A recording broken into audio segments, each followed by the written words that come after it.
കോട്ടയം ജില്ലയിൽ ഞെട്ടിച്ച ഒരു കൊലപാതകമായിരുന്നു മണിയമ്മ കൊല.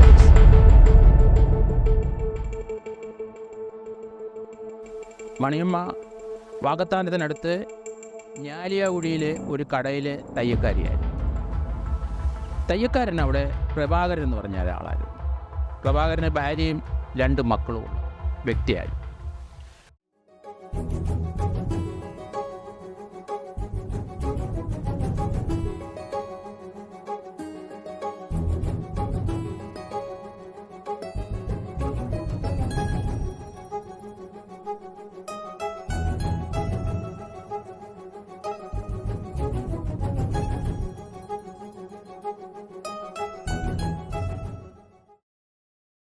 മണിയമ്മ ഇയാളെ സഹായിക്കാൻ എല്ലാ ദിവസവും രാവിലെ വരും.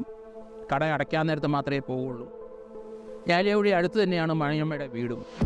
സാധു കുടുംബത്തിലൊരു പെൺകുട്ടിയായിരുന്നു. മണിയമ്മയും പ്രഭാകരനുമായിട്ട് കൂടുതൽ അടുത്തു. അങ്ങനെ മണിയമ്മ പ്രഗ്നൻ്റായി. അതുകൊണ്ട് മണിയമ്മ ഒരു പ്രശ്നമായി വന്നു. മണിയമ്മയ്ക്ക് പ്രഭാകരനെ ഉപേക്ഷിക്കാനും കഴിയില്ല. ഒന്നിച്ച് ജീവിക്കണമെന്ന് ഡിമാൻഡ് വെച്ചു. നിവൃത്തിയില്ലാതെ പ്രഭാകരൻ അത് അംഗീകരിച്ചു. നമുക്കൊരു കാര്യം ചെയ്യാം, എനിക്കിവിടെ കുടുംബമുണ്ട്, മലബാറിൽ പോകാം, അവിടെ ഒരു വീടെടുത്ത് ഞാൻ നിന്നെ അവിടെ താമസിപ്പിക്കാം, ബന്ധം തുടരാം എന്ന് ആശ കൊടുത്തു. പ്രഭാകരന് ഞായറാഴ്ച കട തുറക്കാറില്ല. മണിയമ്മയോട് നീ കാര്യം ചെയ്യ്, ഞായറാഴ്ച രാവിലെ കടയിൽ വരിക. വെളുപ്പിന് 6-6:30 കടയിൽ വന്ന് അവിടുത്തെ അതിൻ്റെ ഷട്ടർ മാറ്റി കടയ്ക്കകത്ത് മണിയമ്മയെ കയറ്റി ഷട്ടർ അടച്ചു.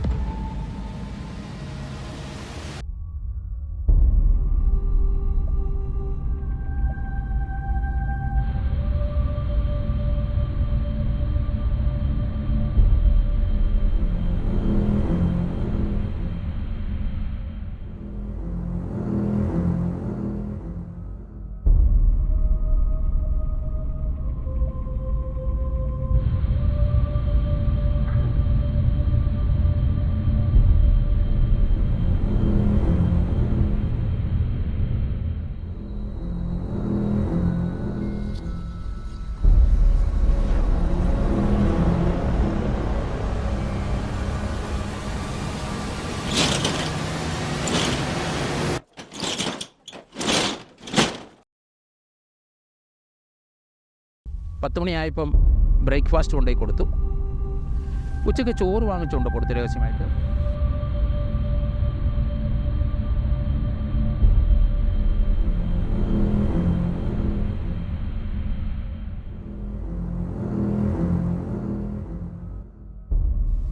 അതിനകത്ത് ബാത്റൂമൊന്നും ഇല്ലാത്തതുകൊണ്ട് മണിയമ്മ പ്രഗ്നൻ്റാണ്.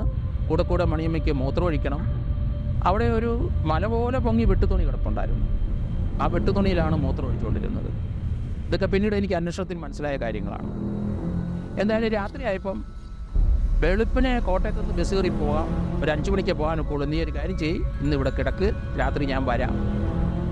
അങ്ങനെ ആ കടയ്ക്കകത്ത് മണിയമ്മ കിടന്നു. രാത്രിയിൽ 10 മണി ആയപ്പം മണിയമ്മയെ വിളിച്ചുകൊണ്ട് ഞാലിയാകുഴിയിലുള്ള ഒരു അമ്പലത്തിൻ്റെ പരിസരത്തേക്ക് കൊണ്ടുപോയി.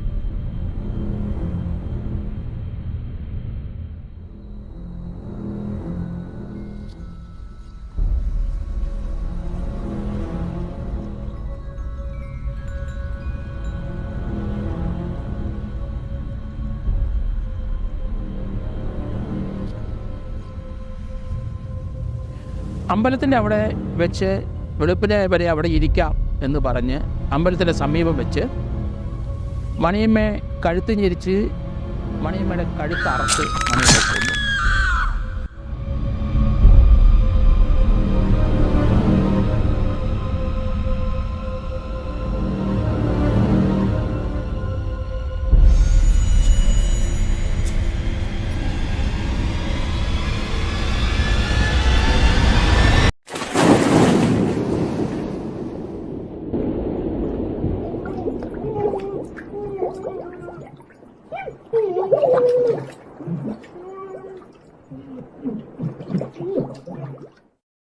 അമ്പലക്കുളത്തിനകത്ത് നിക്ഷേപിച്ചു.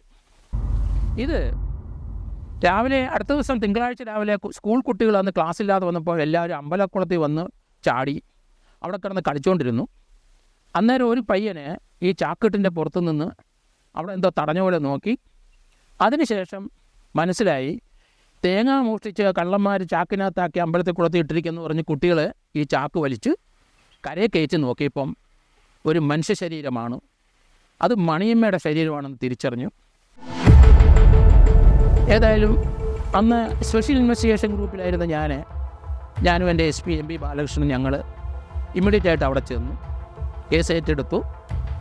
പ്രഭാകരനെ ചോദ്യം ചെയ്തു. പ്രഭാകരൻ പല പല അടവുകളും പറഞ്ഞു. പക്ഷെ പ്രഭാകരൻ്റെ തള്ളവിരലിന് ഒരു കടിയുടെ പാടുകൾ. അതേപ്പറ്റി ചോദിച്ചപ്പം പ്രഭാകരൻ ഒരു കഥയുണ്ടാക്കി പറഞ്ഞു. എൻ്റെ അനിയനും ഞാനും തമ്മിൽ വഴക്കാണ്, ഞങ്ങൾ വീതം വെച്ചതിനെ തമ്മിൽ തർക്കമായി. ഒരു പശു ഉണ്ടായിരുന്നു, ആ പശു അനിയന് കൊടുത്തു പോലീസ് സ്റ്റേഷനിൽ നിന്ന്. അതിനോട് ഞാൻ എതിർപ്പ് കാണിച്ചു, എനിക്ക് എൻ്റെ പശുവിനെ വേണമെന്ന് പറഞ്ഞു. പോലീസ് അത് സമ്മതിച്ചില്ല. എന്തായാലും രാത്രി ഞാൻ കടപൂട്ടി പോകുമ്പോൾ അനിയനായിട്ട് തർക്കമുണ്ടായി. പശുവിനെ സംബന്ധിച്ച് വാക്കുകൾക്കുണ്ടായപ്പോൾ അവൻ എന്നെ കുത്താൻ വന്നു, ഞാൻ കയറി തടഞ്ഞു. അന്നേരം അവൻ എൻ്റെ കയ്യെ കടിച്ചു. ആ കടിച്ച പാടാണ് ഇത്.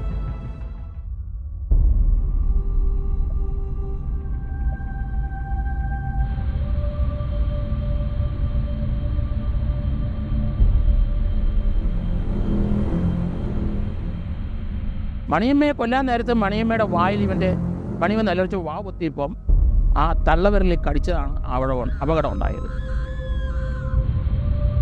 ഇതാണ് യഥാർത്ഥത്തിൽ ഉണ്ടായത്. എന്തായാലും ആ ഒരു ചോദ്യം ചെയ്തതിലൂടെ കഥ പൊട്ടി. എങ്കിലും പ്രഭാകരൻ അംഗീകരിച്ചില്ല. പ്രഭാകരൻ അനിയനെ വിളിച്ചു ചോദ്യം ചെയ്തുകൊണ്ടിരുന്നു. അവൻ പറഞ്ഞു, ഞാനങ്ങനെ കടിച്ചിട്ടില്ല, രാത്രിയിൽ അങ്ങനെ ഒരു സംഭവം ഉണ്ടായിട്ടില്ല, ഞാനും ചേട്ടനുമായിട്ട് ഈ പശുവിനെ വാങ്ങിയ ശേഷം കണ്ടിട്ടില്ല എന്ന് വരെ പറഞ്ഞു. പ്രഭാകരൻ മനഃപൂർവ്വം കള്ളം പറയുന്നതാണെന്ന് മനസ്സിലായി. അതുകൊണ്ട് പ്രഭാകരനെ 2-3 ദിവസം അടുപ്പിച്ച് ചോദ്യം ചെയ്തു. ഈ കയ്യിലെ കടി പ്രഭാകരൻ അതിന് അടുത്തുള്ള ഒരു ചെറിയ ഹോസ്പിറ്റലിൽ പോയി, ഒരു 5-10 കിലോമീറ്റർ അകലെ ഒരു ചെറിയ ഹോസ്പിറ്റലിൽ പോയി അത് ഡ്രസ്സ് ചെയ്തിട്ടുണ്ട്. അതെവിടെ ഡ്രസ്സ് ചെയ്തെന്ന് പറഞ്ഞാൽ അവിടെ ചെന്ന് കഴിഞ്ഞപ്പം അവിടെ വെച്ച് കടിച്ചതാണെന്ന് പറഞ്ഞില്ല, മുറിവാണ്. എന്നാലും ഹോസ്പിറ്റലുകാർക്ക് അത് കടിയാണെന്ന് മനസ്സിലായി. പ്രഭാകരൻ്റെ എല്ലാ അടവുകളും ഒളിഞ്ഞു. അവസാനം പ്രഭാകരൻ കൺഫസ് ചെയ്തു. കഴുത്തറുത്ത ശേഷം വയറും കീറിയിരുന്നു. കാരണം ആ വയറ് കീറിൻ്റെ പ്രിസൈസ്ഡായിട്ട് അറിയാൻ ഒരു തയ്യക്കാരനായതുകൊണ്ട് ഇയാൾക്ക് കത്രിക നന്നായിട്ട് ഉപയോഗിക്കാൻ അറിയാവുന്ന അന്ന് പോസ്റ്റ്മോർട്ടം ചെയ്ത ഡോക്ടർ പറയുകയും ചെയ്തിട്ടുണ്ട്.